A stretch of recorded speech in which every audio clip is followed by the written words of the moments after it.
Good evening, everybody, and welcome back to Canon Chatter TV for another episode of the Rumour Mill. This is episode 12, I believe, and we will also do a bit of a look ahead to the season coming up tonight. We have no G tonight. He is celebrating 11 years, I think it is, married this weekend. So him and his beautiful wife have been away, and he's feeling a wee bit worse for wear tonight. They do have some family around celebrating as well. So congratulations, G. Hopefully you have many, many more happy anniversaries. But that's not much good to us. So we will move on. Thankfully, we do have Lottie with us, as usual. How are you, Lottie? I'm good. How are you? I'm good, thank you. And we are glad and happy and excited, as always, to be joined by someone who is becoming very much a regular on the show. Keith, how are you tonight? Oh, good, thanks, mate. I'm the proverbial bad penny. Thanks for inviting me back again. Yeah, I'm good, thanks. I'm good. Hope you are. Good. You're just back off a week's holiday? Yeah, as I've been suffering with back to work blues today and yesterday as well, in fact. But yeah, you know, back into the grind. Nice to have a week off. It was lovely not to have to watch the clock. Just like chilled out for the week. So yeah, great. Excellent. Okay. Well, tonight, as I say, it's another Rumour Mill show, but there hasn't really been much in the way of rumours over the last week. You know, everything we're seeing is now, it's either we've gone very quiet on things, or it's just the same sort of rumours that are coming out again. So, you know, you're looking at Martinez has been quite heavy the last week. Madison's been quite heavy the last week, but we've covered all these before. So there's not really much point in wasting a lot of time with them. You know, everybody knows our feelings on these players. So we will cover off the few that we have heard. That maybe a couple of them are new, a couple of them we've heard already this summer, but maybe more towards the start of the summer. So we'll have a re-review of them, and then, as I say, we'll look at the season coming up and see what everybody's feelings are, whether people are confident that we're going to challenge or whether you think we're going to struggle. So we'll roll the titles and we'll get into it. Arsenal have gone through an entire league campaign without losing. The first time it's happened.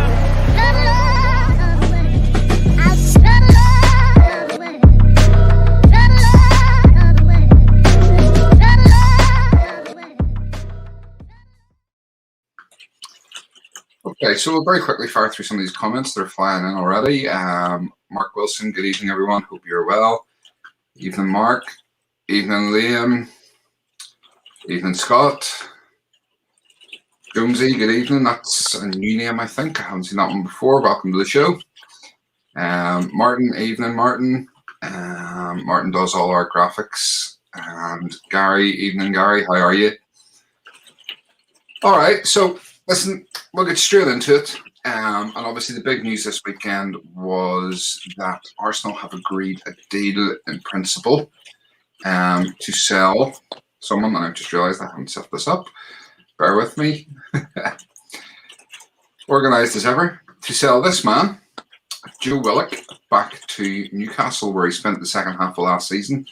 It looks like 22 million roughly, plus add-ons, which should take it up to about 25 million.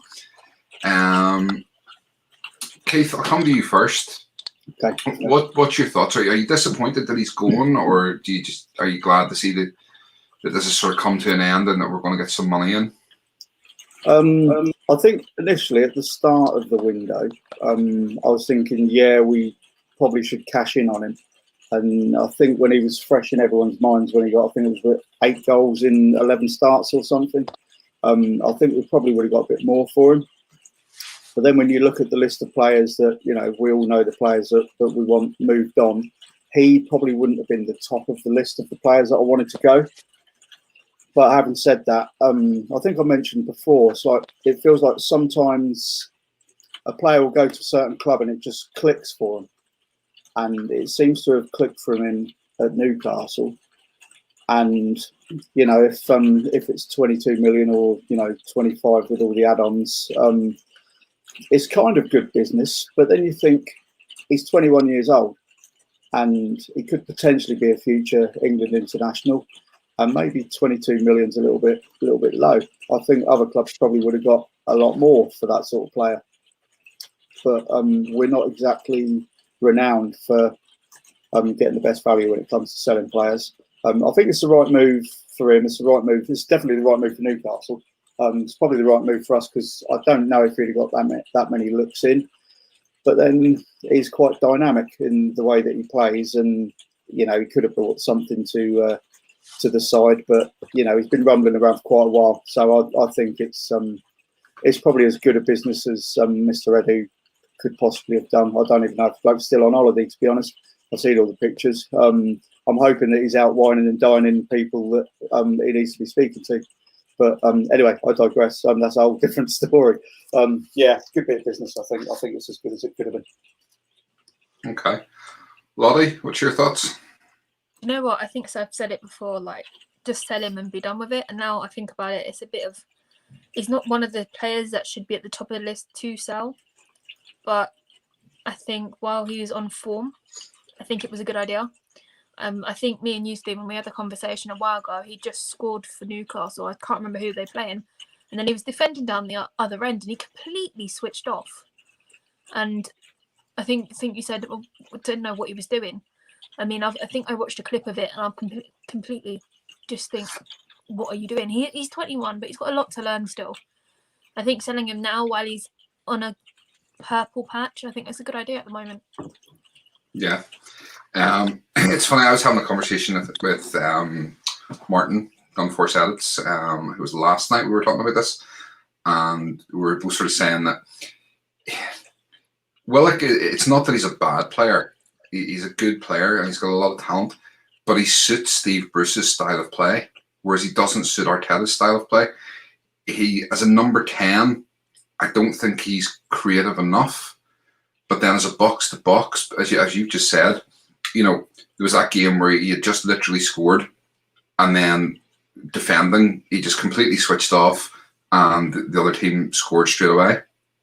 So, his defending and his concentration lacks a bit, so he's not a box-to-box midfielder. I think he sees himself more that sort of number 10 role, and he's not good enough on the press for me. And that's the thing. But it's like I've said before, and I'm seeing a couple of comments here.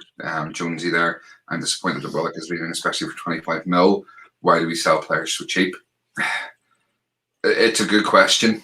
We would have liked to have got a bit more for him, but at the same time, if we're getting money in that we can then reinvest in the squad, and I've said this before on the show, we have to learn to use Hale End the same way that Chelsea used their academy. Chelsea, I was actually looking at it, and Chelsea, just by selling academy players, are pretty much going to cover Lukaku's transfer.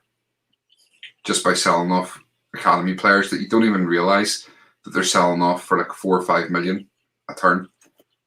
But they're going to cover Lukaku's fee. So, we need to get smart and use our academy. And if Willock is going to sit on our bench and not get much game time, well, why not sell him and get some money in and, invest that in a player that we really need, the likes of a Maddison or an Awar or whoever it should be. So yeah, I mean, for me, it's disappointing, obviously, because there's that sentiment of he's a Hale End boy, he's an Arsenal fan, but we need the money. So for me, it's it's a good deal. I wish him well. I hope he's a success at Newcastle, and I hope he doesn't score against us when he comes back to play. So. We look at some of the comments here. Chris, he will be this season's Martinez. Every time he scores, our wonderful fan base will know he could have done it for us.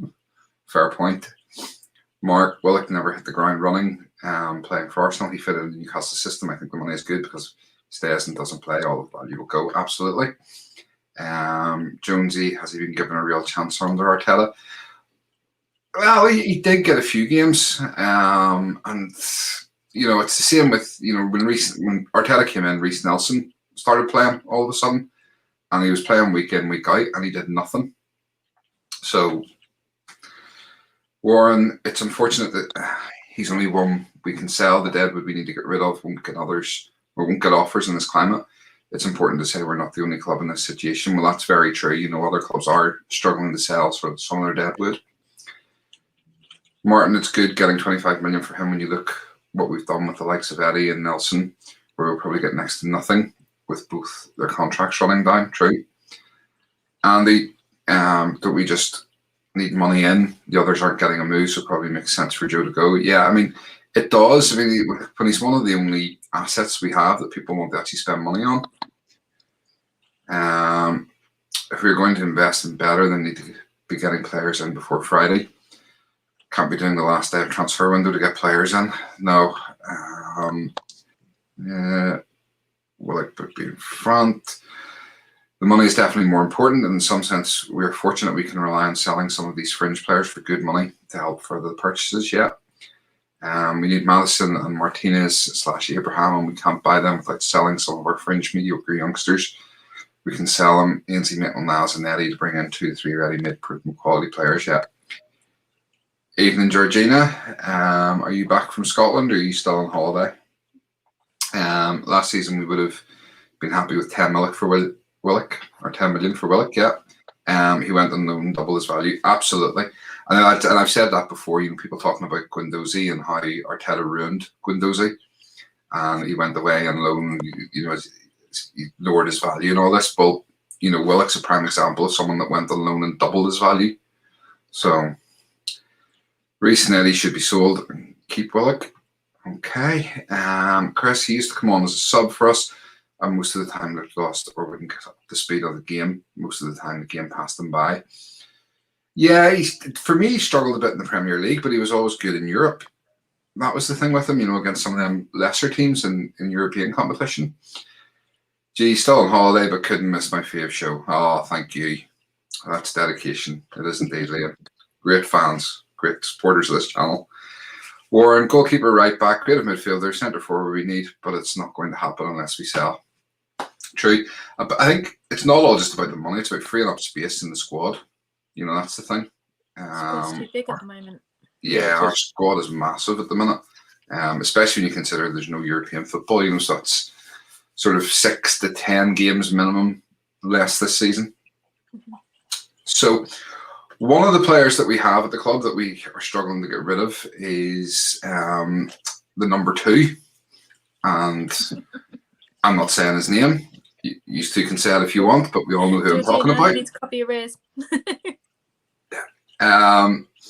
So he's one that we're struggling to get rid of. But if we can get rid of him, a rumour that started back up again in the last day or two, and we talked about this way back at the start of the summer. And in fact, Keith, you might have even been on the show when we were talking about this one, but we'll touch on it again.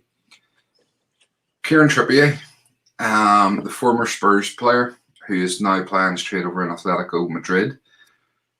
Apparently, Arsenal are rumoured 34 million. But Atletico have said he's not for sale, and United were linked with him, but again, I think United are done for the summer. Lottie, again, I know you've given your feelings on this before, but have they changed in any way? I mean, would you be happy with Kieran Trippier? At this point in the window, I wouldn't mind a Judas number 2, but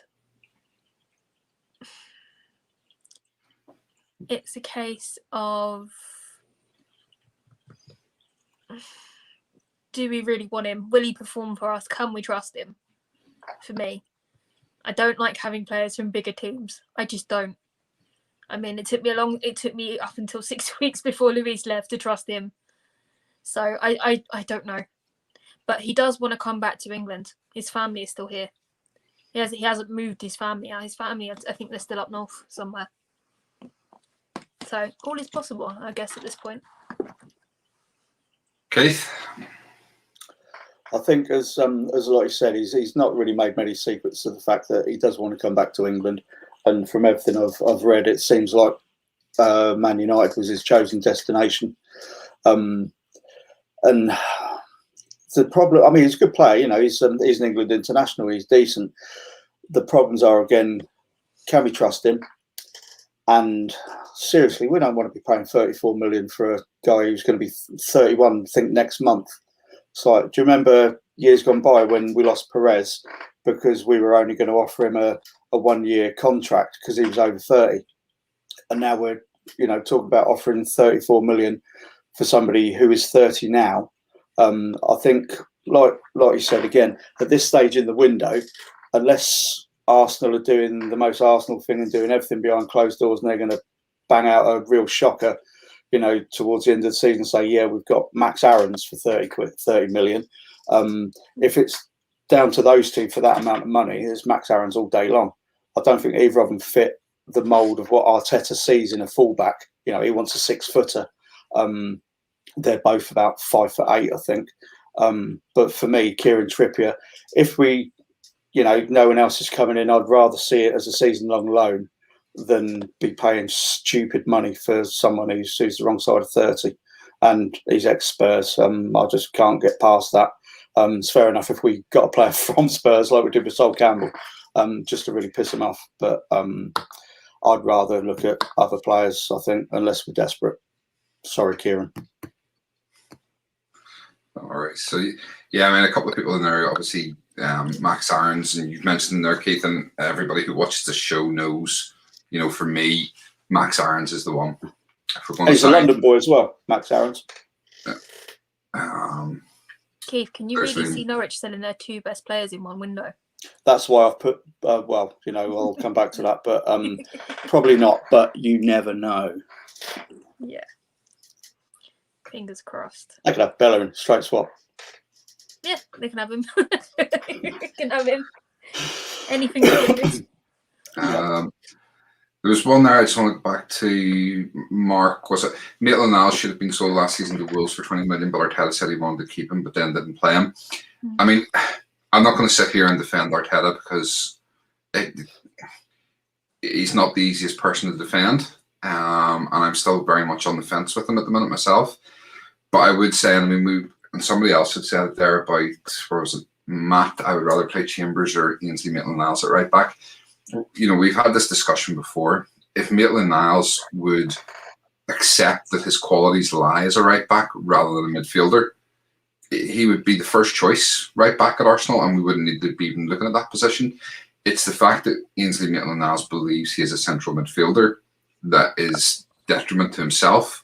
And I think, he's one that potentially will go as well this year.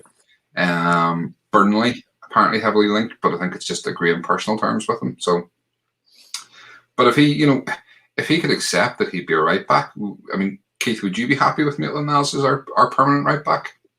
Yeah, perfectly. There are better right backs around, but I have a real problem with, is it arrogance on his part? Does he honestly believe that he's good enough to, he struggled to get, he couldn't even get a game central midfield for West Brom, and they went down badly. He's a decent enough central midfielder, but he was in the England squad as a right back not so long ago. I don't understand why he won't see it. Maybe he's just being really badly advised by the people around him. But you got to think, is there nobody at Arsenal that can get through to him? Like even an ex-pro, like Lee Dixon or somebody involved who, was a top quality right back for so many years. Just get somebody to talk to him and say, look, you've got to be realistic. This is if you want to stay at our club, this is your potential role. Otherwise, was it Matt in the comments just now said, we could have got 20 million for him last summer, and then he ends up on loan. It's a strange one because Joe went out on loan and his value has doubled.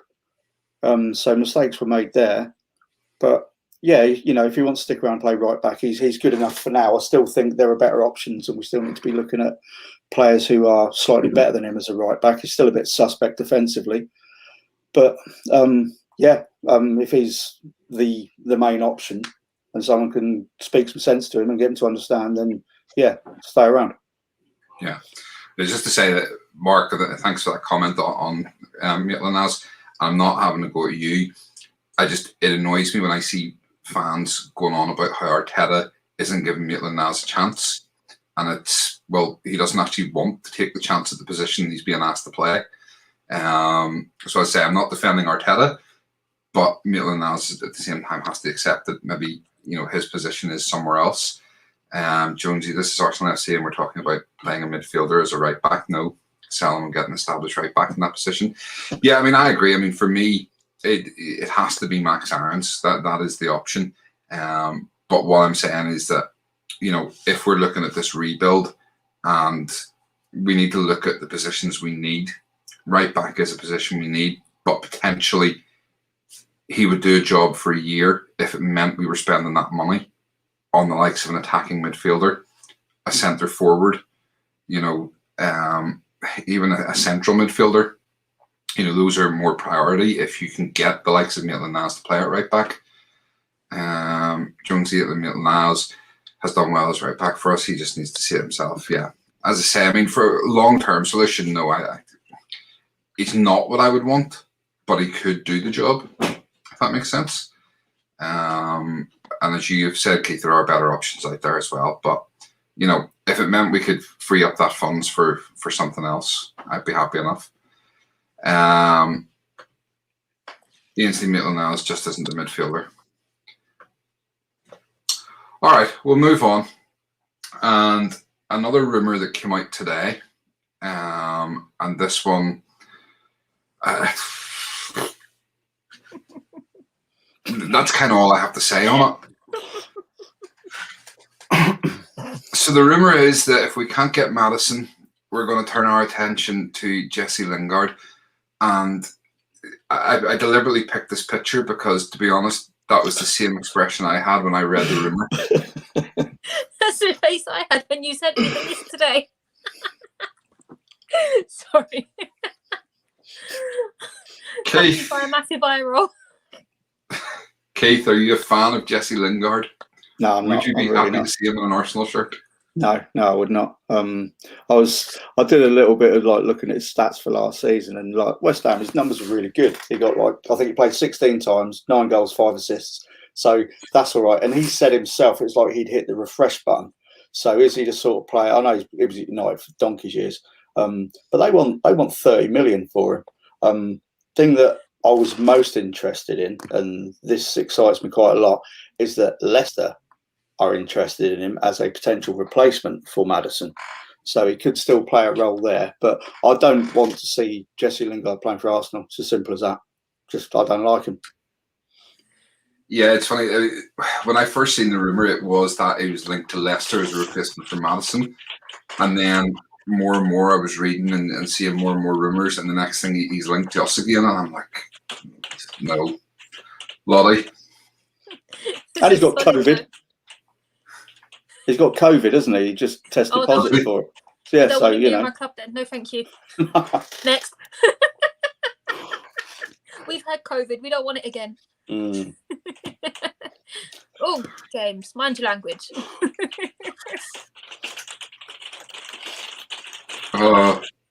Great to see the reaction here. Yeah, no, definitely. I think the best one I've seen is from Jonesy. No. Language. Yeah. In the comments, guys. Fair enough. I think that one's kind of categorically we do not want to see Jesse Lingard and his Ponzi dancing at our club.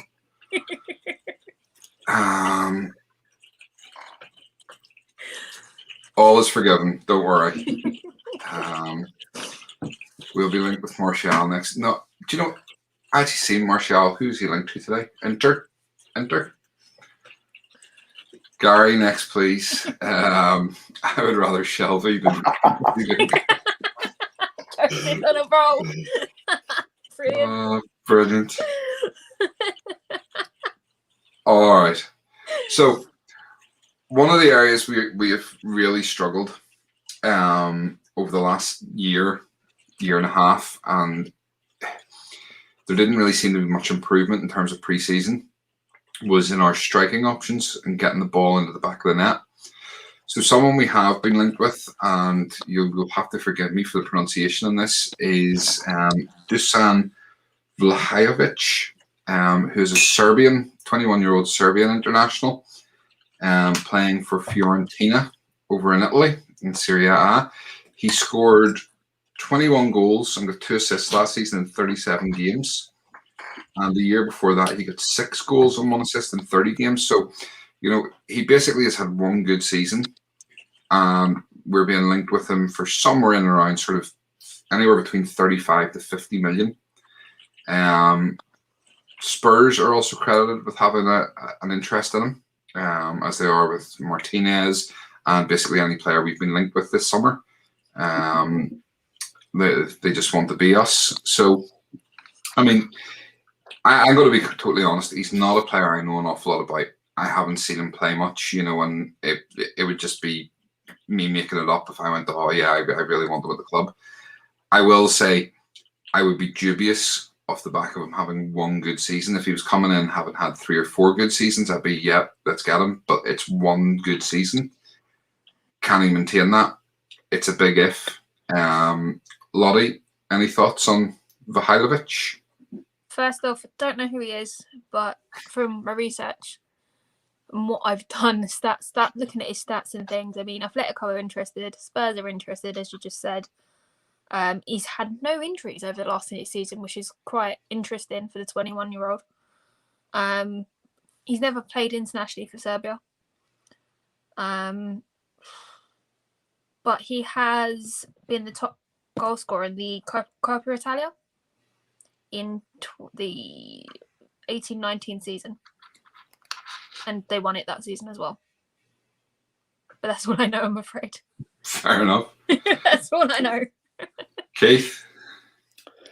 Hands held high in the air. I'd literally not heard of this bloke before yesterday. And, I looked at the stats the same as you guys. The thing that alarmed me most was he scored nearly half of Fiorentina's goals. I think they came like 13th. But he had 2 assists. So I was thinking, okay, so he's all about goals. He's not really much of a team player. But I watched the old, the YouTube reel that, to be fair, would make my mum look like a really, really good footballer. But I was impressed with the way he holds the ball up. And he's a unit. He's like 6'3" or something. So he's a big lad. And he's not very quick. But if you were looking at a replacement for, say, Lacazette, he would perhaps bring the same side of his game there. But the only thing that I could see him adding to us is the aerial threat. And when you look at, say, yesterday's game, we didn't really create much through the middle. I think there was one ball from ESR that Saka was unlucky with. The rest of it, we were all getting around the back of the fullbacks, and albeit the crosses into the box were pretty poor. But there was no presence, so he could perhaps bring that to us.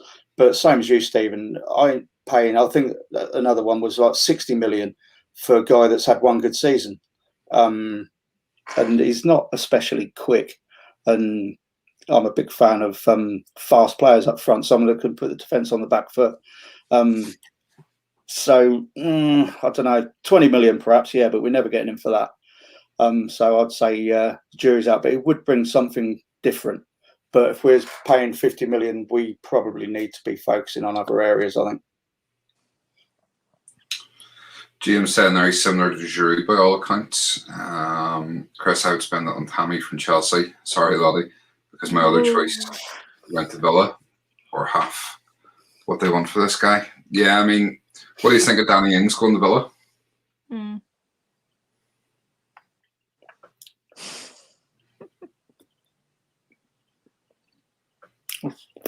Fair enough.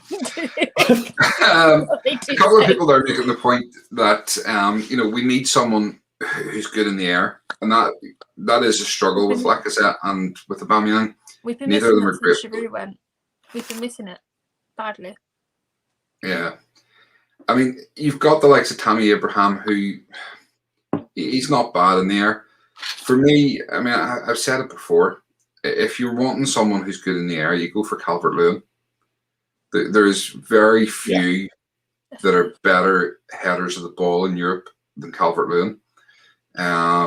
Although his dress sense is questionable. Yeah, absolutely. Jonesy Abraham would work for us. Andy Laffy Crowley Smith faces there.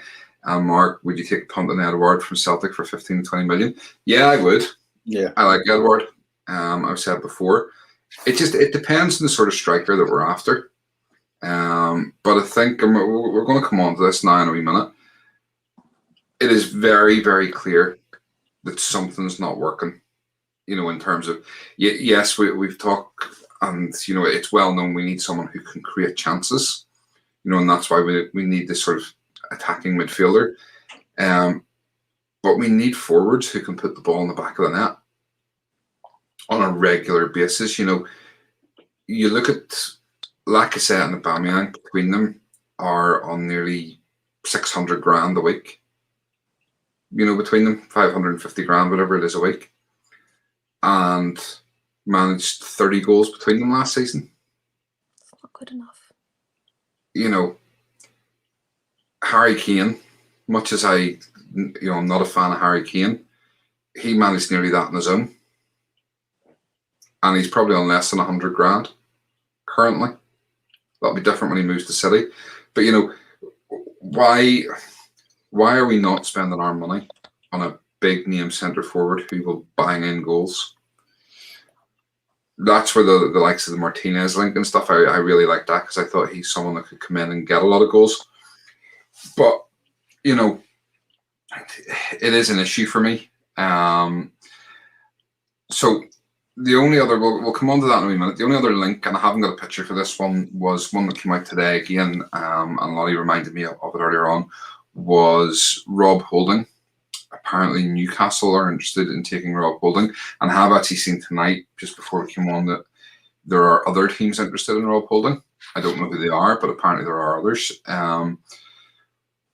Keith, would you let Rob Holding go if the right bid came in? For the right bid, yeah. I think it's, to coin a phrase, depends what all the numbers are in the equation, I suppose. He's a good squad player, and he always seems to do well in the big games. You remember when he had Diego Costa in his back pocket in the cup final all those years ago, and he always seems to do well. But then he gets out-jumped by Raheem Sterling in the 6-yard box. So he's not the best defender in the world. He's a good club man. But yeah, if I'd say if 15 million came in for him, you've then got about 40 million to throw towards James Maddison or whoever else, or Max Aarons. So yeah, I'd think I'd take it if it's the right figures. Lottie? I'm hoping Mr. Silver Fox is not on tonight, otherwise he's going to come for me. We bought him for 2. Pete, the rumours I'm hearing, they want to sell him for 20. Do it. We bought him for 2 million, make an 18 million profit on it. Just do it. As much as I like him, it's maybe time to move on for a different challenge. Maybe. Okay. Just one there from Matt. Leicester are the other team for Holding, so that's interesting. Interesting. Make way. Obviously, with Fofana being out now until the new year. And what was his injury, by the way? Did we find out? I saw the clip and it looked like a broken bone to me. I'm not 100% sure if it was broken or not, but he's out to the new year. You know, it was confirmed by Brendan Rodgers the other day. Mm-hmm. What did Arteta see in his strike versus Chelsea? 20 million for Rob Holding. I like the player, but buy. Keep Chambers is back up the wide at centre back. Yeah. The other thing with that, I mean, you know, if we get rid of Holding, Chambers then becomes your backup centre back, which then that only leaves Bellerin and Cedric as right back. So if you can get Bellerin out, you've got room in your squad then to suddenly bring in your Max Aarons or whoever it should be. I would definitely like to see Martinelli given his chance. Love his enthusiasm, which we miss up there. Yeah. Yeah, he left Turkey on Saturday, Stephen, and he's back in the training ground on Monday. Well, this morning. Love it. It's interesting to sort of hear, because I mean, we've talked about this before, about the rumours this summer that Pepe's been, you know, they're training with Pepe up front, Martinelli's been playing up front. And I've said this before, that I think, you know, very much Arteta wants to go to a 4-3-3 and have that sort of style that Barcelona played for so long, where your front three were interchangeable and just constantly rotating around, so that, you know, it was hard for defenders to mark them because they didn't know who was playing the centre forward, who was playing on the wing at any given time. Gabby and White will be our number one partnership, so Holding will only be a bit part player. Yeah, I would agree.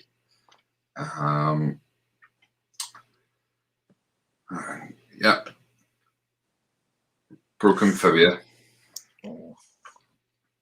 or medial ligament injury. So who knows? So yeah, I mean, that to me, again, I'm the same. I'd let Rob Holding go.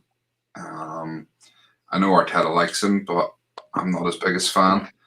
I think he's done well to cover and make Hector Bellerin look not quite as bad as he actually is, at detriment to himself. But again, we just need to get some of these players out and get them off the books. And realistically, with when we brought Ben White in, Holding knew that was him done. So he's 26. He's still got aspirations of playing for England and stuff. He needs to go to a team where he's going to play week in, week out. Until Arsenal have a solid starting 11, I'm not sure any players can't be sold. Yeah, I would have to agree, Gary. Rob Holding was probably our best defender last season, and a rubbish season it was, yeah. But I will say the same thing about Rob Holding and that comment, Jonesy, as I will for number 34. Just because they had a good season and just because they were maybe the best in those positions doesn't mean that they're good enough for us, and that's the problem.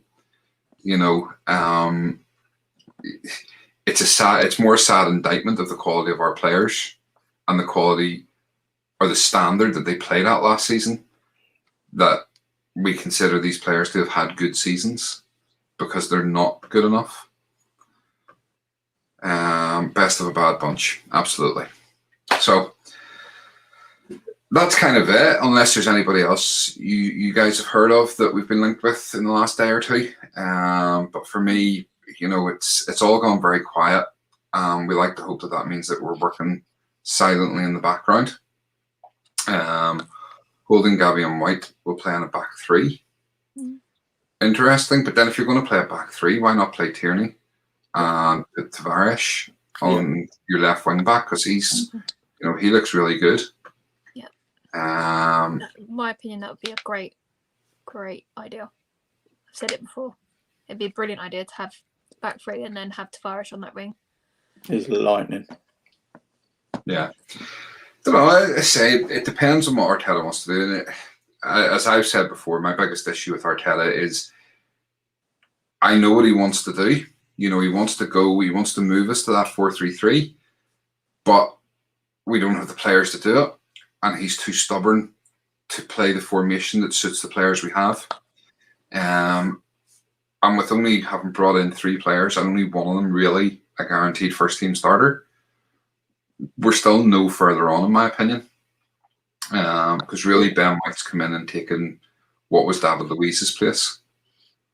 And we really aren't any further on. In fact, if anything, for me, I think our squad's slightly worse, having lost the likes of Odegaard. Dare say it, Danny Ceballos was that's all right, Sam. no, the Congress replaced him, so we'll take that. Sambi looks good. So listen, we're going to take a wee short break, and when we come back, we'll start to have a look at next season. So don't go anywhere.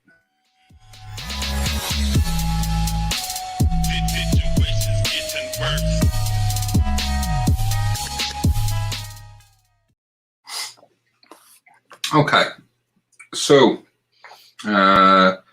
Mark with a question there. Madison for 65 million, or Rumour and Aarons and Onana for 66. Keith, I'll let you answer that. I would take the latter there. I do like Madison, but Onana I think it's a deal that needs to be done. I know he's suspended till Christmas or whenever it is, but he needs to come in, and I'm same as you, Stephen. I've made no secret of how much I rate Aouar and Aarons. So yeah, I'd take that all day long. Lottie? I'm gonna have to go for Aouar, Aarons, and Onana. As much as I'd love to have Madison. Them 3 positions are what we need right now, and I can't, as Jonesy just said, he's looking forward to Runason in goal. Are you crazy? Are you mad? No, thank you. He needs to go, even if it's a free. See, this is the worry that obviously, we're going to start and talk about this now. If anything happens to Leno this week, Runnerson's in goal on Friday night. Got on the phone to John Lukic, because there's nobody who's capable of stepping in. Not a single one of them. Yeah. Do you know what? I'd even risk it with Hein in goal.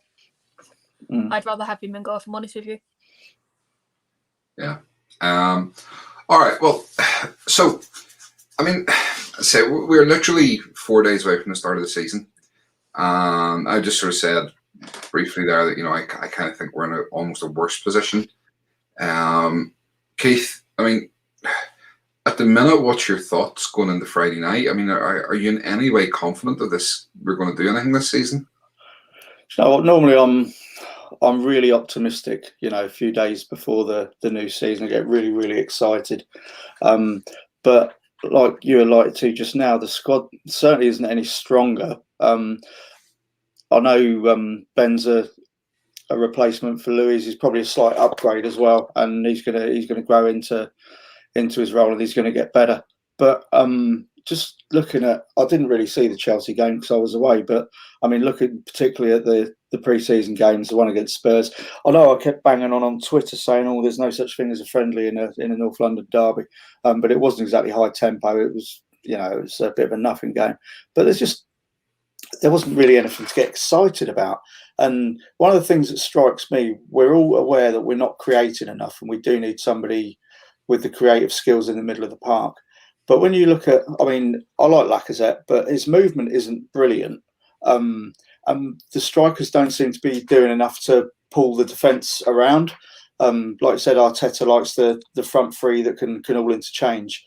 But there don't seem to be enough of that for me. And I know it's Brentford, but they're going to be so unbelievably up for it on Friday night, especially at their place. I'm a little bit concerned at the moment about how much stick I might be getting come about 10 o'clock Friday night, because I'm just not all that confident or optimistic at the moment. Just Lolly, how are you all feeling? over again.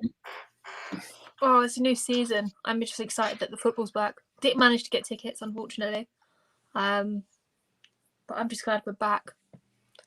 And I've got to say, when I was watching the Spurs game the other day, it was flat, like Keith said, but I thought we were more comfortable in the middle and at the back with Ben and Sambi around. After they kind of came off, it all went downhill for me. But I definitely think them two should be starting on Friday night. I think Tony is going to be absolutely up for it, and we can't have Mari switching off like he did during that game. I don't know what he was doing, but he completely exposed Ben White at one point.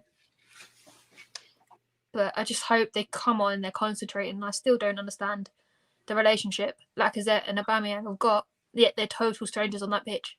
I don't get it. Completely don't get it. Yeah. Okay. So, Keith, I mean, what at the minute do you think is our biggest area of concern going into next season? I mean, we've sort of mentioned, we obviously, let's take aside the goalkeeper, because we know that's 100%. We have to get a backup goalkeeper this summer. But, is right back, is it the centre midfield? Is it the attacking midfield? Is it the centre forward? Is it a winger? I mean, what do you think is the area that we most need to get someone in? God, where to start? I think, this is lots of ifs and ifs, buts and maybes. If someone can get Ainsley Maitland-Niles turned around to be a right back for a little while until we can get somebody else in, then we need creation in the middle of the park. And I know the guy behind me, he does create stuff, but we can't put it all on his shoulders. He's still a kid. The thing that concerns me most, and I think where we need to make changes, is, I hate to say it, but Aubameyang needs to be spoken about, because he's been off the boil for so long now. And I know lots of people say, you've got to put respect on his name. Look at what he's done for us. Yeah, look what he's done for us up till a year ago. Can't keep playing the bloke, because it's not even like he's trying. And they always say with strikers, you worry when the chances dry up, not when the goals dry up. And it doesn't look, I don't know, it looks like he's disinterested. Whether he's lost a few yards, I don't know. Everyone says about his personal problems and the malaria. He was absolutely dog poo against West Ham in the first half an hour, and people were citing malaria. He hadn't even got malaria at that point. So unless he was like displaying the symptoms before the mosquito had bitten him. I don't know. But I know everyone's saying we need creative midfielder. We need somebody up front who will move the defence around, because it's static and we must be really easy to defend against at the moment. Everyone knows we're getting the ball out wide and we're putting slowish crosses in. Kieran Tierney is the only one that's putting decent delivery in at the moment, and we're easy to defend against. So that's my biggest concern. I still think up front. Okay. Lottie, a comment there from Mark. We all know number 34 and El Neni pivot on Friday night. I'm saying this now. El Neni, El Sideways should not be starting before Sambi. No, no way. It's wrong. It's no way. I'm literally a massive fangirl for Sambi. So I know. I'm completely disagreeing with that. I'm not having none of that. If anything, it's going to be Sambi and Xhaka, and then Sambi's going to bench Xhaka once Partey is back. Agreed. Okay. So, Chris, attacking end, we can make the best of the right back situation, but it's the goals going in where we seem to be lacking. We create chances and they don't seem to be taking them. Yeah, absolutely. Right back and centre midfield is a must, and I do think a new striker is needed. It just doesn't seem to be the same anymore. There's not one area, it's the whole team playing as a collective unit. That's the problem. Balance is wrong. Every position we need to bring in is an equal problem to me. I still can't get over we only got Leno as a keeper going into the season on Friday with quality, yeah. And Gary, no worries. Arteta is planning to maximise the players he has. Different approach to the 18 months he's had with the same players. I can't wait for that. So, I mean, Lottie, who do you think's to blame at the minute for this? Are we overreacting? The fact that there's still 3 weeks of the transfer window left, and the noises coming out of Arsenal are that they want to be judged at the end of the window and not now, so they still think there's stuff to be done. But, we kept hearing last season that they have a plan in place, that they know what they want to do. The owners are backing them. And yet, with 4 days to go, we've seen 3 players come in, and as I've said already, only one of them is sort of what you would call a guaranteed starter. Because at £50 million, you have to start Ben White.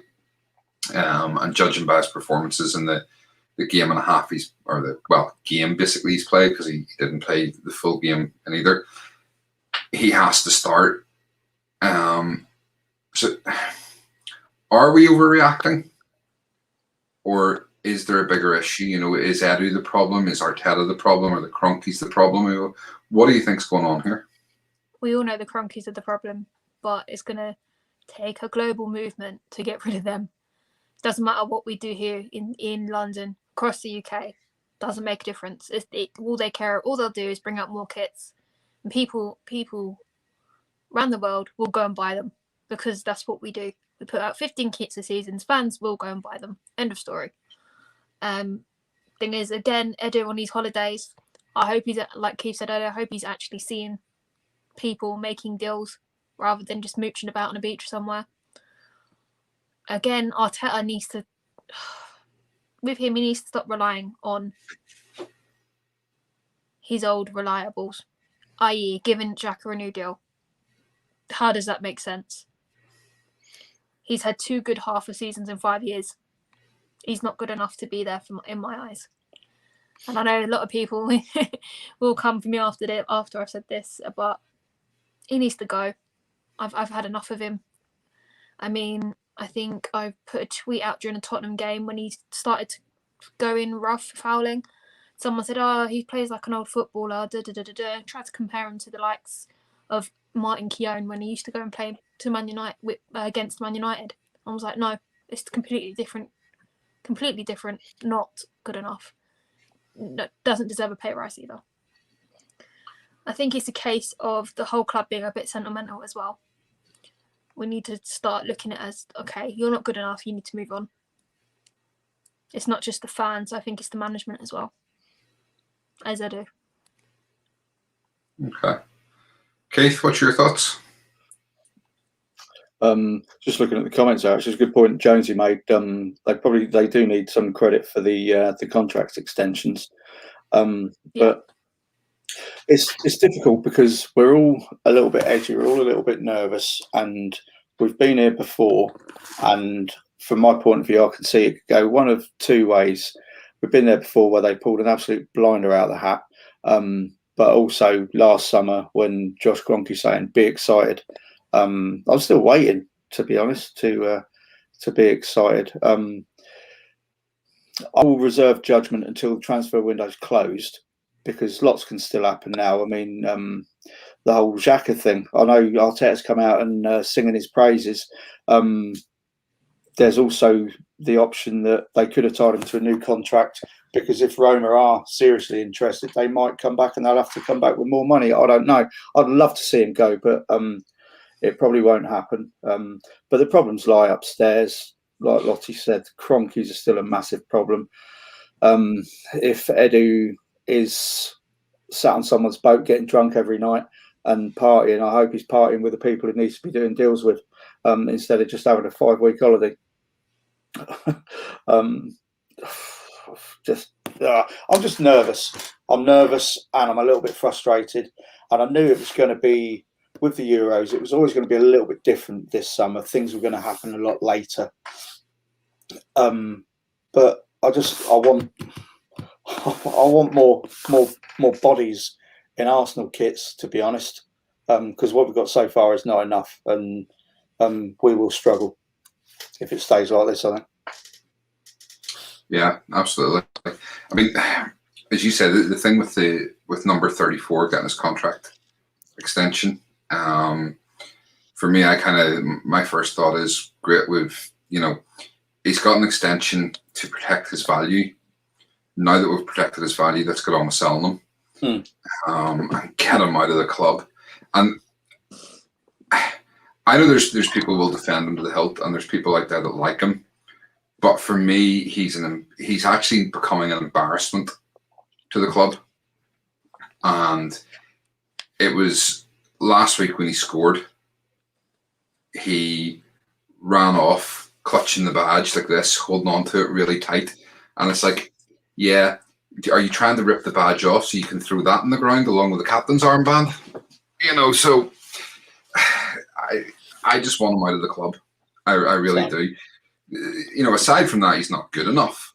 He isn't good enough, and there are better players out there. And I think it's telling. I know people are saying about Roma weren't offering enough money for him. And it's funny that today Roma are being linked with they're linked with Lacazette, they're linked with Tammy Abraham, and people are saying, how can they not afford to buy Xhaka if they can suddenly afford 30 or 40 million for Tammy Abraham? And it's a case of they could afford to buy Xhaka. It's just that they don't think he was worth the money that Arsenal were looking for him. And I said this we had this conversation last week. Chris Davison, who obviously comes on the show quite a bit, had put out a tweet saying something about his contract extension, and I said that he's only worth what someone's willing to pay, and I got a lot of flack for that.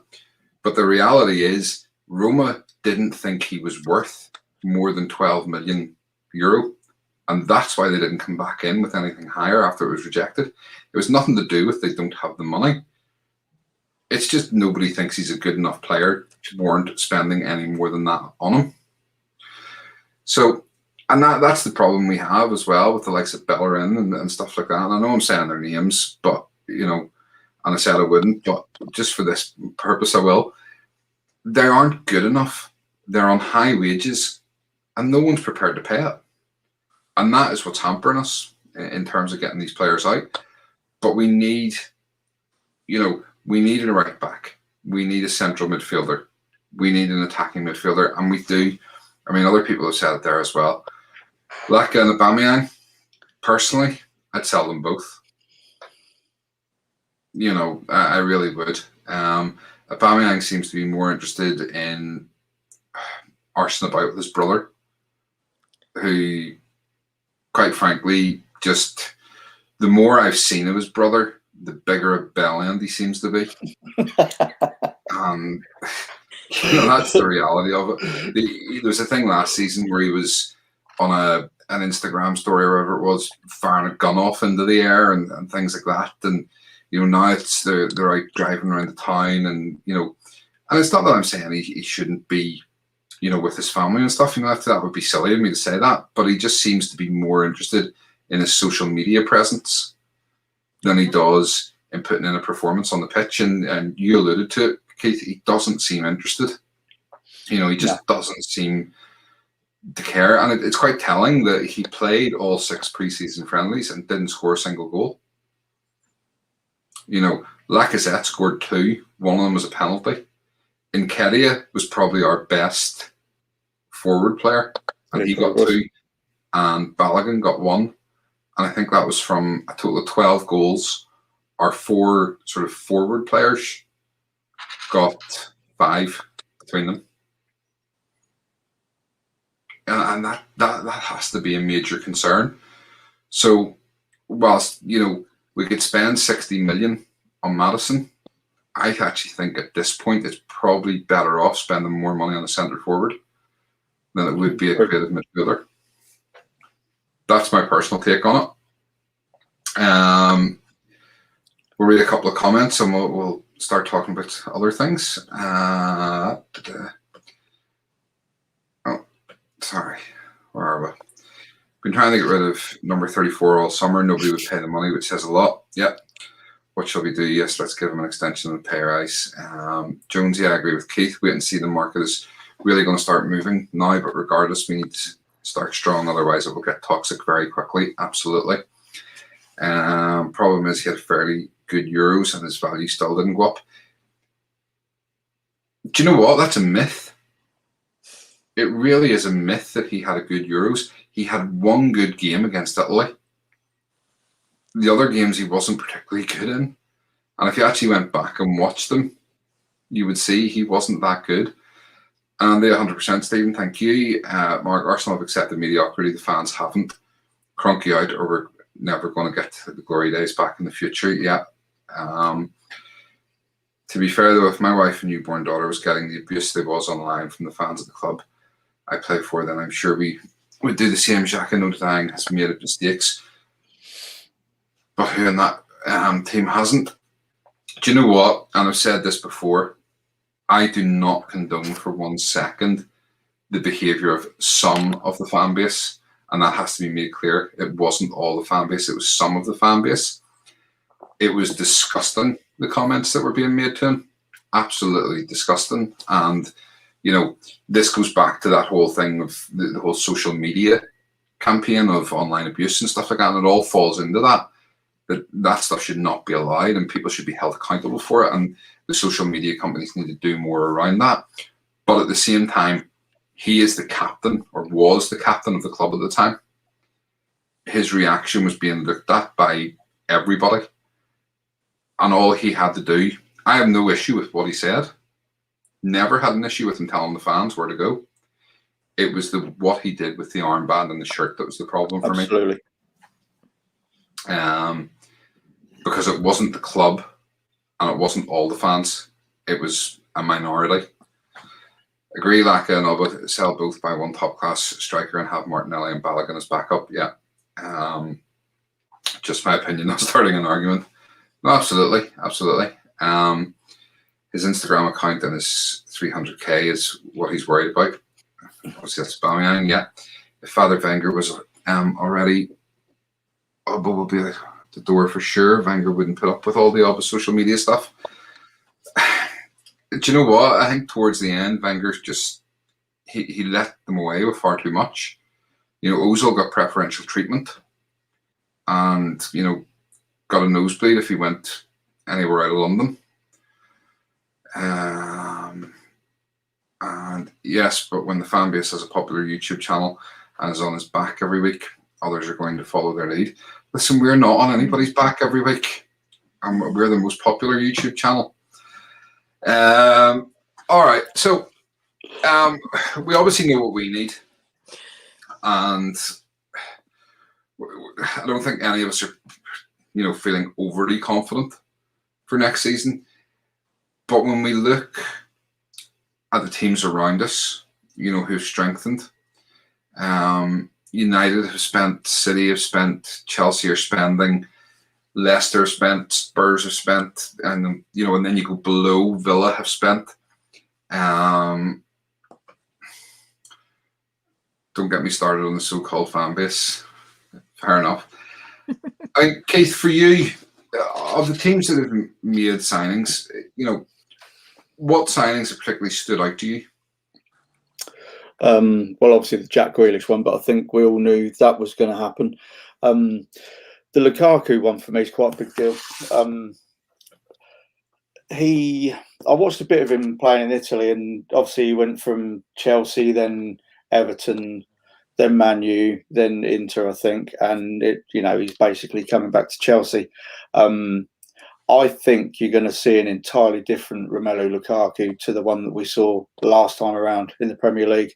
And I think that's a really, really huge signing for Chelsea, because you look at their strike force. I mean, it was well documented. I think they spent like $250 million last summer. But then when you got somebody like Timo Werner, I don't even know what they spent on that bloke, but he could not hit a cow's ass with a banjo. And he weren't even playing for Chelsea. You looked at him playing for Germany, it was the same thing. This bloke is he's different beans, and I think he could well get himself an absolute hatful next season. So he's the one for me. So there's a fly on my screen. It's really getting on my nerves. Sorry about that. Thanks for that. Okay, Lottie. I mean, who's been your sort of standout signing so far? Do you know what? We all knew Jack was going off to City, but I think it's going to have to be Emi Buendia to Villa. I think he's the perfect replacement for Jack. Him, Watkins, and also Bailey are going to be very, very interesting to watch. But unfortunately, he has got a hip injury, so he might miss the first game of the season. But he's definitely one to watch after last season. So that's just a wee hint to everybody to substitute him out of your fantasy teams. Yeah, it's 75%. You're quite fine. I've still got him. I've just subbed him out. I haven't sold him. Fair enough. Keith, what do you think of United spending? I mean, obviously they've gone for Varane at, I think, working out about 40 million, and they brought in Jadon Sancho from Dortmund for round about, I think it's about 80 million roughly. I mean, what do you think of their spending? Do you think this is going to really put them in a position to mount a real serious title challenge? No, I don't. I think. I mean, Rafael Varane, he's good. He's a World Cup winner. He's won various La Ligas and Champions Leagues and what have you. But he's never the sort of player that stood out for me. I always thought he did well because he had Sergio Ramos next to him. So I'm not massively impressed with that. I know loads of United lot have been banging on saying we got Varane for 40, you've paid 50 for Ben. I'm not all that impressed with that. I'm very interested to see what Jadon Sancho is made of in the Premier League. I think he might prove to, even though it's a lot of money, he might prove to be a better signing than a lot of people are thinking he will be. I think he could be the difference to them attacking wise. I still don't think they'll win the league. I don't think they'll even come close to winning the league, to be honest. Okay. Lottie, what do you think of United signings? Do you know what?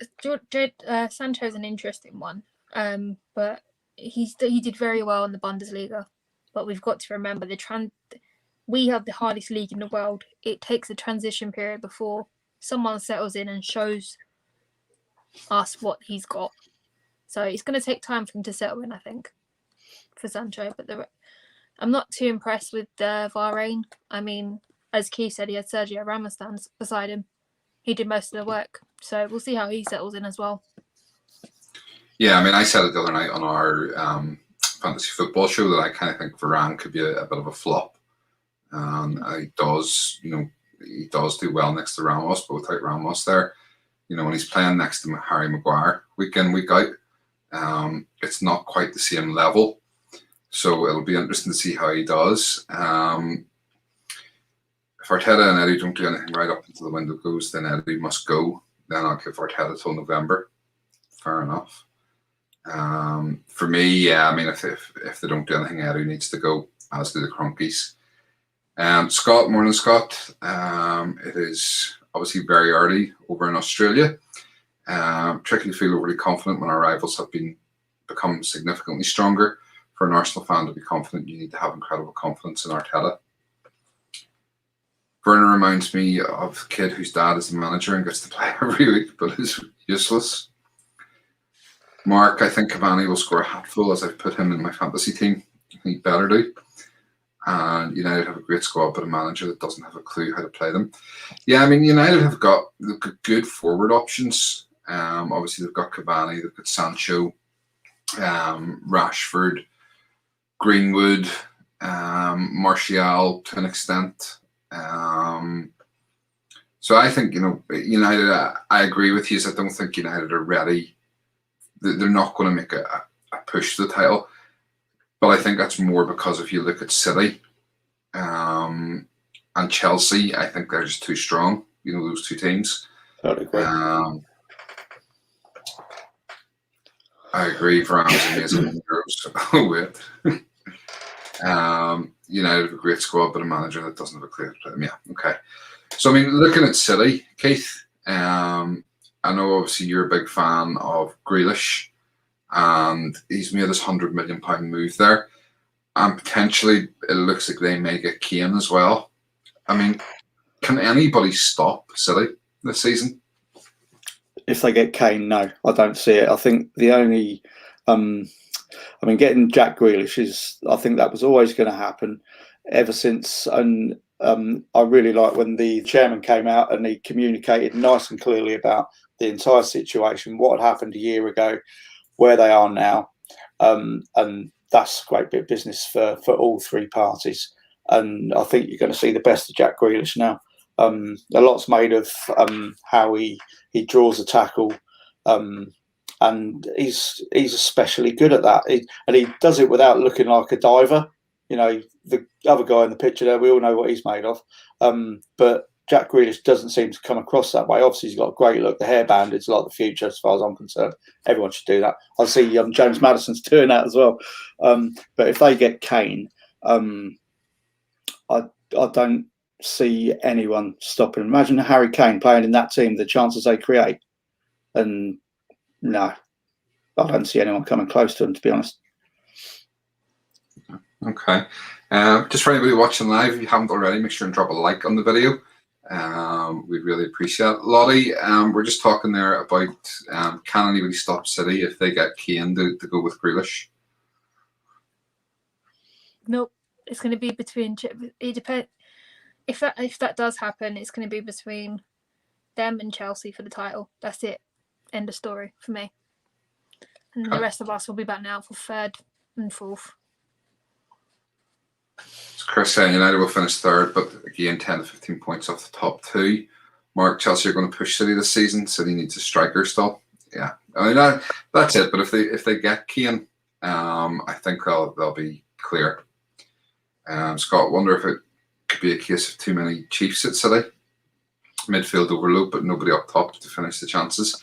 If they sign Kane, though, it's game over. Yeah, I mean, it was interesting on Saturday that in the Community Shield final, there was a number of the players from City that, to be honest, I had to Google to see who they were. So they didn't have De Bruyne, they didn't have Foden, they didn't have a lot of these players, and they're all still to come in. And Leicester only just beat them on a penalty. I just think City are going to be too strong. Winning it isn't the question, but will they end up with a Golden Premier League trophy?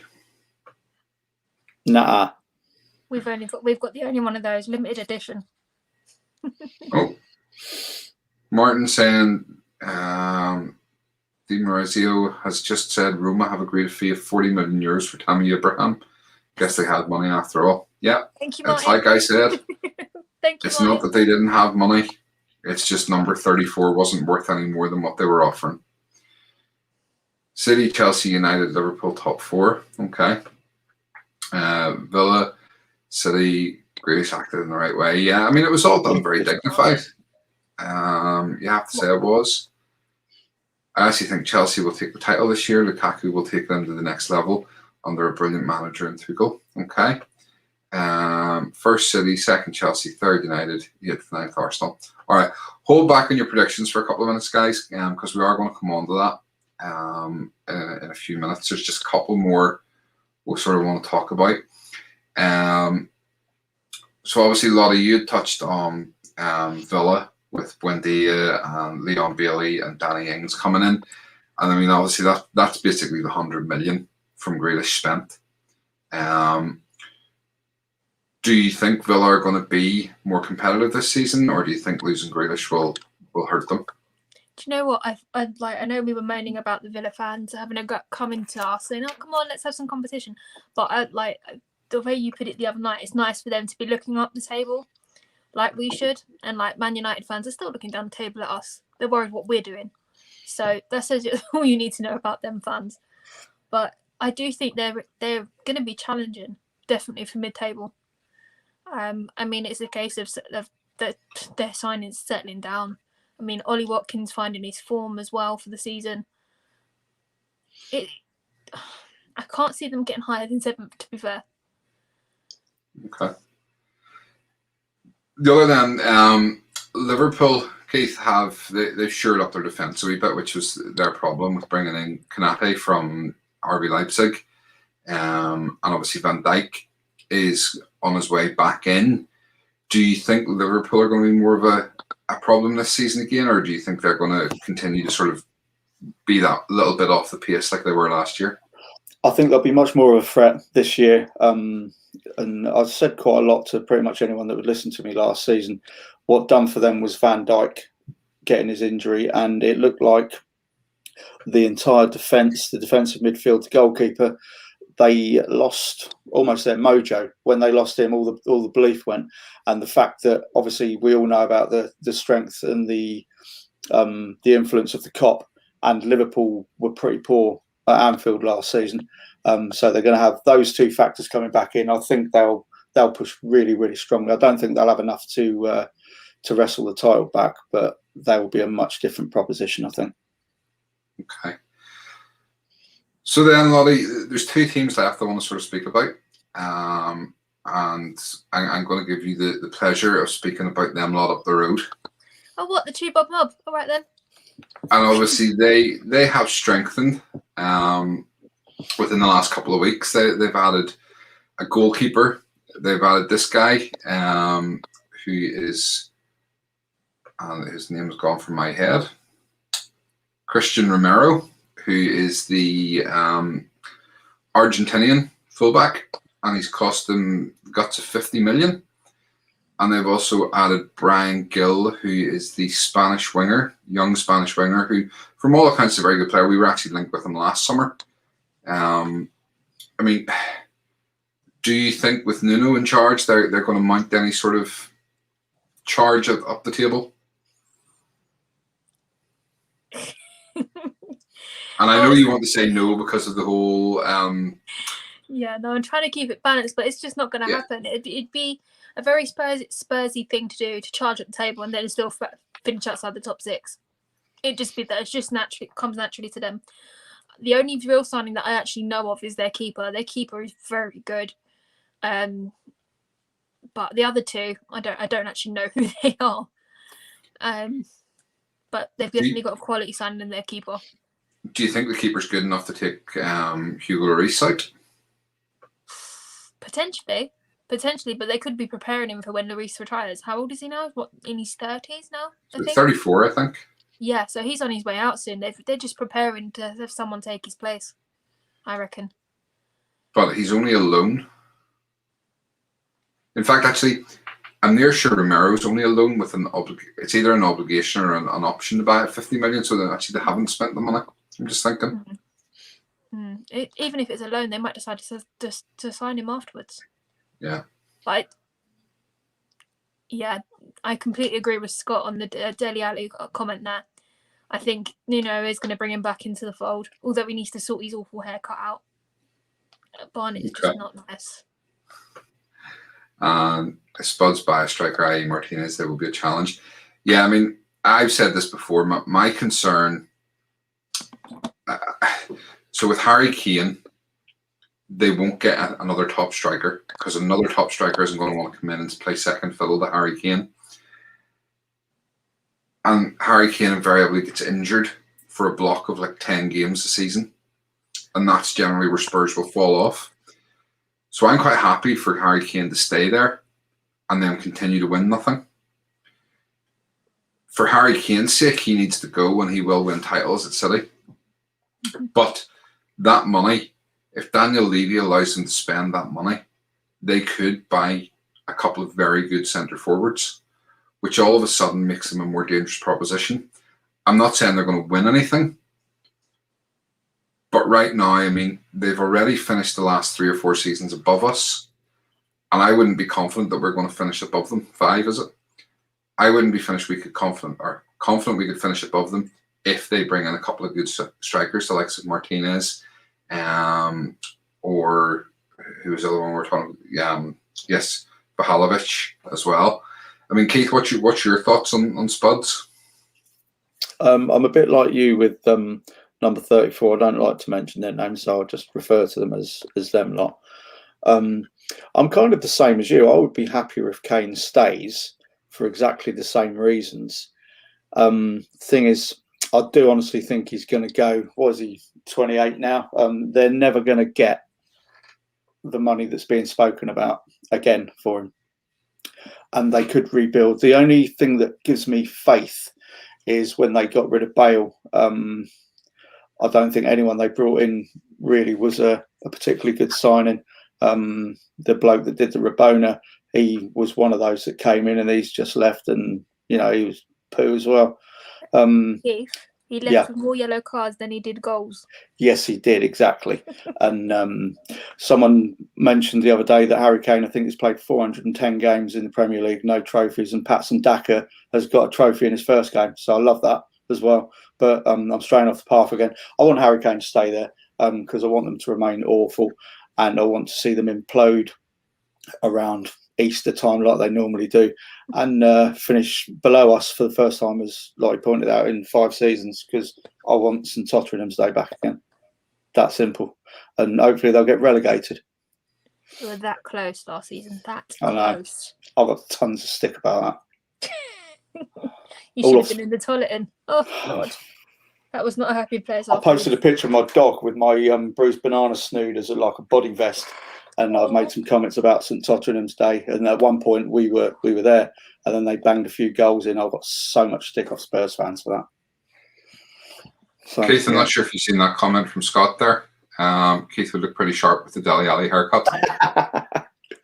No, I think that might be going a bit too far there, Scott. I agree, though. Dele Alli did look quite good yesterday. He looks bigger as well for some reason. I don't know why. It looks like he's bulked up a bit. But, yeah, relegation for them. Okay, so that then moves us on to one more team that I want to talk about, and that is Leicester City, who have brought in a couple of really good signings for me. They've brought in Patson Daka and Boubacar Soumara from Lille, and they've got the two of them for absolute steals. I mean, they've spent less than 50 million on these two players, and yeah, albeit they could sell us Maddison, which would be great. But if they don't, you look at that team now with the likes, Maddison, Tielemans, Daka, Vardy, Soumara, Ndidi. They are a strong team. Brendan Rodgers, much as I am not a fan of Brendan Rodgers, he is building a good squad there. And, they did well last season. They won a trophy. They've won the Community Shield, whether you count it as a trophy or not, on Saturday. And I think, again, they could be dangerous this season. Lottie, what's your thoughts on Leicester this year? Do you know what? They've since they've come up, they've looked dangerous. They've got owners that care about it and they're willing to spend the money. So I'm not surprised they're looking dangerous as the seasons go on. I mean, you've got to hand it to them. They know how to build a team, regardless of who the manager is. And having the board people upstairs all the way behind the manager and the team itself, it helps. And that's what we're missing. If we had that, we would be competing with City would be competing with Chelsea, but we're not, because we're a business, we're not a football club. Yeah. Okay. Mark saying Fofana's a big loss for them at the back, though. Yeah, definitely. Martin, they're the best team barring none in the league for buying and selling players. I would have rather bought those two than Madison. Daka is a class striker. Yeah, he's bags of pace. But as you said, they struggled to beat the Man City fourth team. This is true. They're just an extremely well-run club, I would imagine you're saying there. Yeah, I mean, they are. And as Lottie said, they have owners that really seem to care. Superbly run club. From Liam, envious of how their owners run the club. Yeah. You know, they do genuinely back their manager. So, yeah, I mean, for me, I think Leicester they'll be a tough proposition. It's just fortunate that Brendan Rodgers seems to choke come the last sort of 10 games of a season. He did it at Liverpool. He's done it, consistently now. He's won in Scotland, where, to be fair, I think any one of the three of us could have gone and managed Celtic at the time and won the league. I don't think that was really that big an achievement. Different now, and you're seeing that with the resurgence of Rangers coming through under Stevie Gerrard. But, at the time when he was there and he was winning all those titles, there wasn't anybody else. All right, so some of you have already dropped your top 6 and top 4 predictions in there, so we're going to do this now. I'll ask the guys to give me their top 6 and their bottom 3 predictions for this season. And they sent them through to me earlier on. So, Keith, we're going to start with you. And talk us through your top 6, first of all. Right, so my top 6, this is based on what I believe is going to happen with Harry Kane. I think he's going to go Man City and they will win the league. I think if he doesn't go Man City, Chelsea win the league. Tuchel seems to have a bit of a sign over Guardiola, and especially with them seemingly getting Lukaku as well. They've got someone who's going to stick the ball away. So it's going to be between them two. Liverpool third, going back to what I said a little while ago about Van Dijk, the crowds being back. Who's the other central defender they bought in? Can't remember his name now. Liverpool, Kanate. That's the one. And you will see, I think Trent struggled really badly when Van Dijk went out last season. It took him a long time to get his mojo back, but he seems to be getting it towards the end of the season. So I think you're going to see the best of him again. And then number 4, Leicester. It's just, that's how you run a club. I know lots of people said it in the comments, and we all looked on with a lot of envy when they won the FA Cup. And you look at how revered the owner is, and they've pumped an awful lot of money into their local community as well, like a huge amount that wasn't there previously. So they will be there or thereabouts. Now, I've put us above Man United just because I hate Man United. They're going to be up there somewhere, and I've got to believe that we're going to be somewhere near the top 6 and that we're going to improve, and they're going to give Arteta the players that he needs. I remember G saying a few weeks ago, they need to back him so we can honestly say come Christmas time whether he's the man for the job or not. I'm straying off the path a little bit, but provided we get a few more players in, I'll see no reason why we don't push for top 6, and maybe even a little bit higher. But we need at least 3 more players for that to even be close. And obviously, Man United are poo, and I hate them, so I want to finish above them so they can be looking up at us and giving it the stick, because then they can. Fair enough. And then your bottom 3, who do you think's really going to struggle this year? I think Norwich are going to struggle because we're going to get Max Aarons. I've got absolute 1,000% faith in Mr. Edu that he's going to get that over the line. I think he's been on a yacht in the Mediterranean with Delia Smith, is what I heard anyway. So I think that's who he's been partying with. So we're going to get Max Aarons. Brentford, I think they're going to be the sort of side, they're probably going to do really, really well to start with. And then they're going to get a real beating off someone, hopefully us, first game of the season.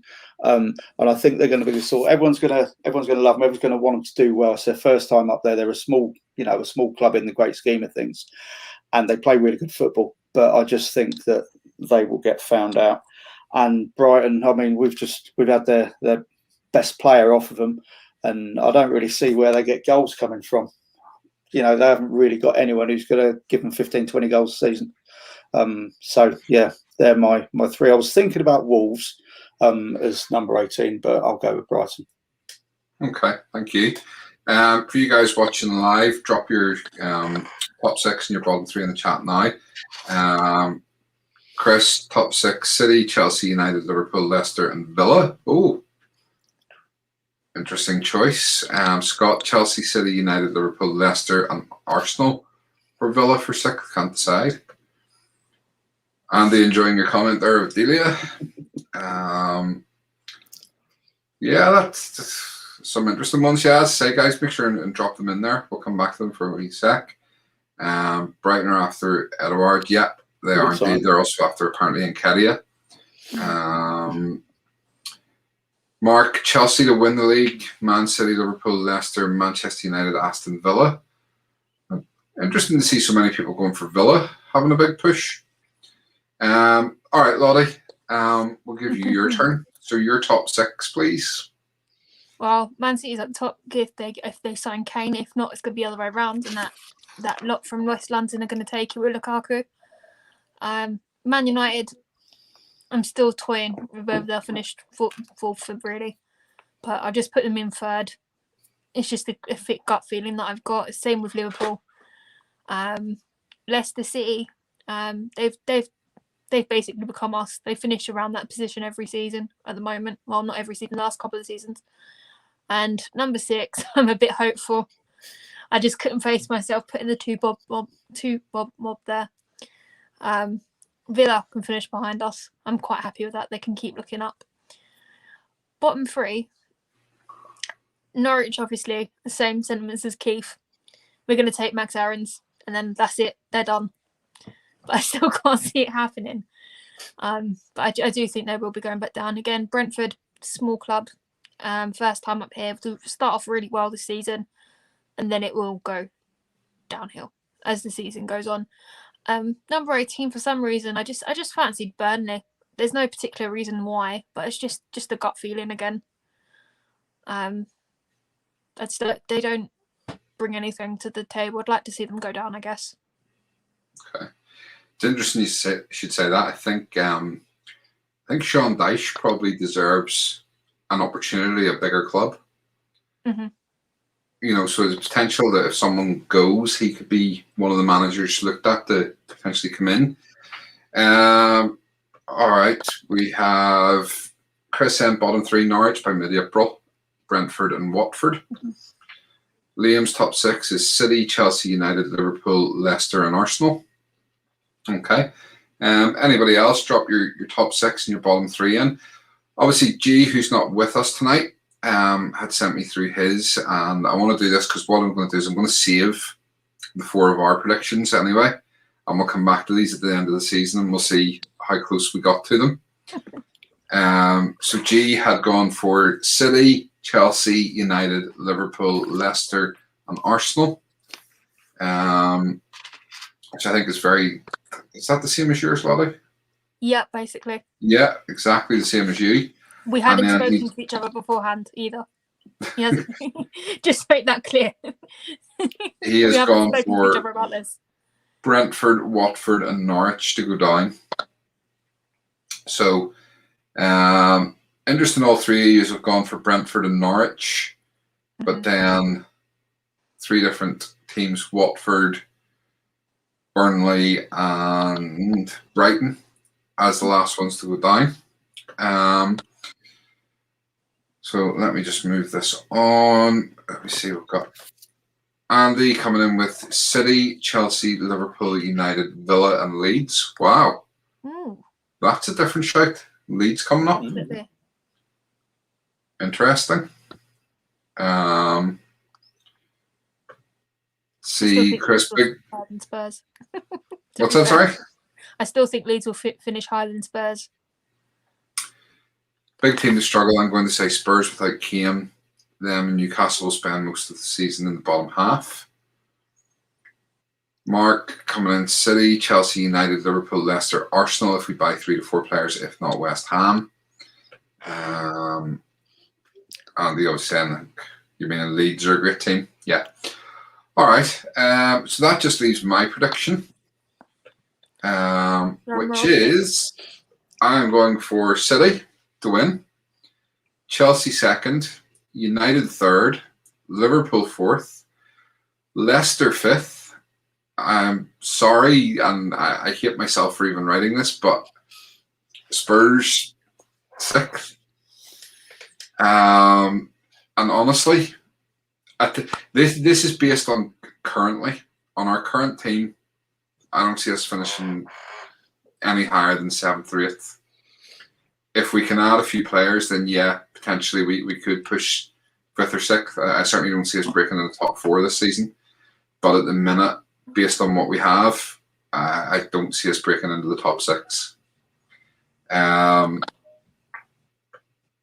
Just a quick one there, Antonio. Sorry, I was super late. No worries, Antonio. What we're doing now, we're just running through our top 6 for the season and our bottom 3. If you want to quickly fire in who you think will finish in the top 6 and who your bottom 3 will be. My bottom 3, I've gone Wolves, Watford, and Norwich. So slightly different, and I think Brentford will probably finish 17th or 16th. I think they'll stay up by the skin of their noses.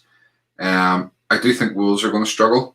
They've lost a couple of players. They've lost, obviously, Nuno, and I think Neves will go. Not necessarily the Arsenal, but I think potentially United or somewhere he may go.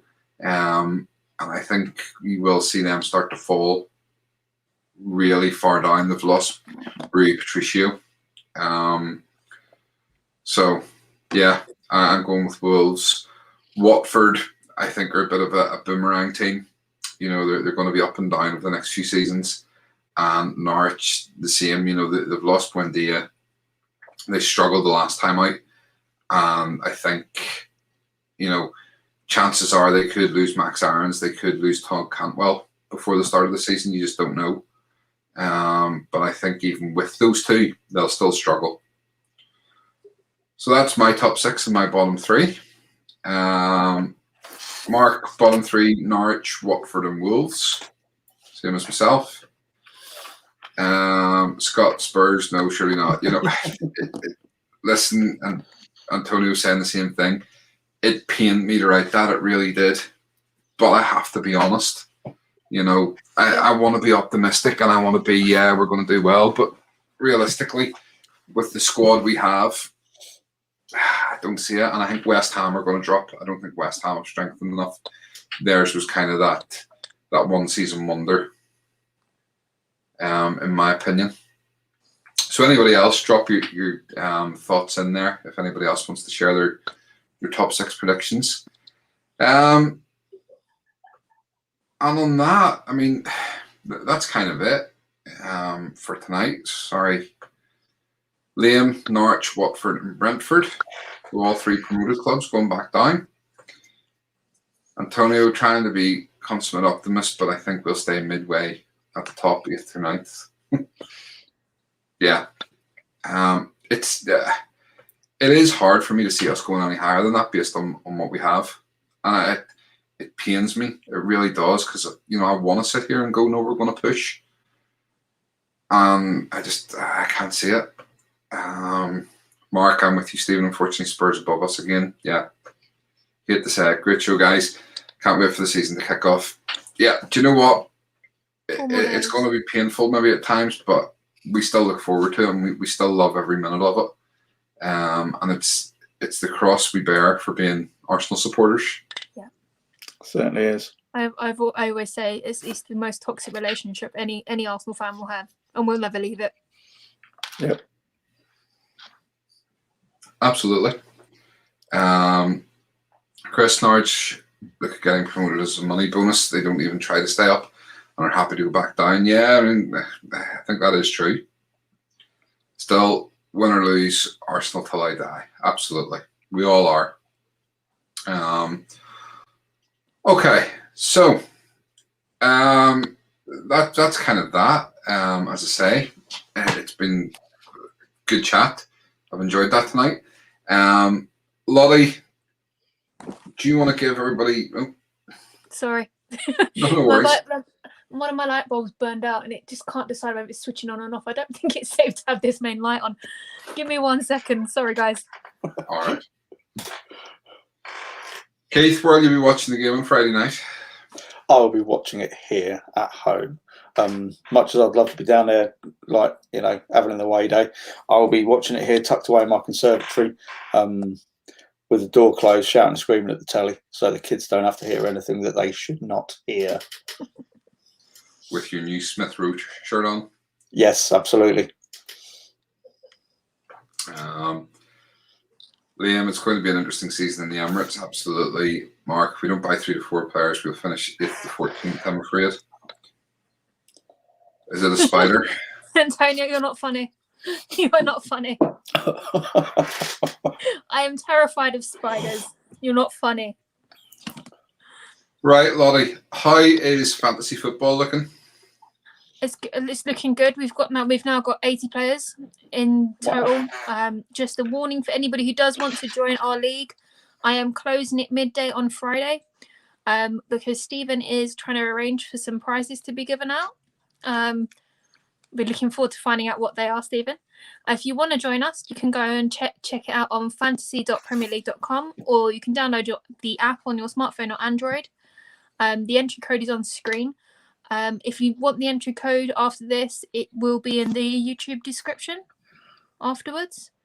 Or you can just inbox me or Stephen and we'll give you the code. That's absolutely fine. Yeah, okay. And then, let me see, what else? Subscriber challenge? Yeah. We've also got our first of the subscriber challenges coming to an end this Friday. And it looks like Stephen's got away without bleaching his hair this time around, but we will get you, I promise. So for this Friday, we need 500 subscribers in order for Stephen to go blonde like myself. So guys, can we give it one final push? Get your friends, get your family to start subscribing, get tweeting it, get as many Arsenal fans to give us a follow. I really want to see him dye his hair. So do I, massively. Exactly. We are well over halfway there. Oh, that's good, but it's not quite good enough. So guys, please help us out. If we get to 1,000 by the 31st of December, G, who's not here with us tonight, will be bleaching his beard and his hair blonde as well on the 31st. And for me to take part in this challenge, I have put up a 2,000 subscriber challenge. By the start of next season, if we get there, if we get to 2,000 by next season, I will be getting a tattoo of G or Stephen's choice after it's gone out to vote to you guys. You're not wise. I'm asking for trouble. I know. Okay, if you do have any more comments or questions, drop them in the chat now. For those who have asked about Cannon Chatter hoodies and t-shirts and different merchandise, I am due to receive, hopefully, a new hoodie and a new t-shirt tomorrow from a different supplier. I want to see the quality of them first before we put them on sale. But if they're good, we will hopefully be able to put them on sale from either Thursday night on our next show or potentially next Monday night. But it'll be very, very soon. So for those who want to get them, you will have them available very, very shortly. Looking forward to that. We will be back on Thursday night with our first preview show of the season, where we'll preview the Brentford game. And we will be joined by Angelo from Blast from the Arsenal. So if anybody follows Blast from the Arsenal and knows Angelo, he'll be joining us on Thursday night. Can't wait for that. And we'll have a look at the Brentford game. And we do have a whole new set of graphics and stuff that Martin, who is on here, Gunforce Edits, and myself have been working on. Some really cool stuff lined up, including, for those who want it, a wallpaper for your phone, a Cannon Chatter wallpaper. So we will share that on Thursday. But I will give you a sneak preview of it now. So Nice. it's pretty cool. Nice. So we will share that on Thursday with everybody, and we'll have the updated graphics on everything with our refresh for the new season. Keith, thank you as always for coming on. It's Thank an you for having absolute me pleasure back having again. you on all the time. Tell the folks who don't know how they can follow you a bit more. Okay, you can follow me on Twitter at the Mad Rambling One, or Keith at Mostly Arsenal is my tag on Twitter, or alternatively, if you want to have a look at any of my videos, you can just find Mostly Arsenal on YouTube, where this kind of does exactly what it says on the tin. I talk a little bit about Arsenal, and then I tend to ramble on about just mad stuff that's happened to me, like just general being stuck in traffic and stuff like that. I try to make it entertaining and amusing. So Guys, yeah, make sure you have a look. subscribe. I always get a good laugh. I do love Keith's channel. Thank you, appreciate that. So Keith, I know you talked about maybe doing a wee bit more now once you're back on holiday, Yeah. back from holiday on your channel. What's the sort of plans? Can you share anything with us that you've got coming up? Well, I'm waiting to get some graphics done. I've got an idea for a design, and I'm actually I've said to Martin that I was going to get in touch with him when I get back and see if he can help me out with some stuff. And I'm looking at doing more live things. I still like doing the recorded videos, and I like sort of saying about the funny stories, but I would like to get a bit more into doing some live stuff, getting some guests on, and just chatting away. And it probably won't be the same format as this, where we're just talking about football. It could also be about anything. Obviously, the online bullying is something that I've got I care a lot about, especially when it comes to the abuse that female football fans get. So there'll be quite a lot of emphasis on that as well. But yeah, watch this space, and because my videos, they do look a little bit rudimentary at the moment, and it needs to look a little bit more professional, I think. So hopefully that will not be too far away. Brilliant. Look forward to it. I mean, in terms of our own channel, obviously we'll be now starting back into our preview and review shows. The Lottie show will be coming up more often. We will do some stuff with fantasy football coming up, and we have some other ideas for things. So you're going to see a lot more of us going forward. And hopefully, you guys will all keep coming back and getting involved. And we're going to endeavour to get more and more of you on screen with us as well. Lottie, before we come to the last of the comments, will you quickly fire through the socials for us? Yep, sure. If you want to follow us on Facebook, you can find us on obviously under Canon Chatter. If you want to find us on Instagram, it's Canon_Chatter. If you want to follow our main account, it's at Canon Chatter. If you want to follow Stephen, it's at SB Canon Chatter.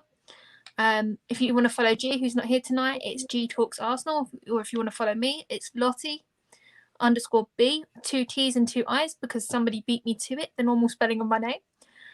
And also, if you want to learn a bit more about our new signings, I've got a blog.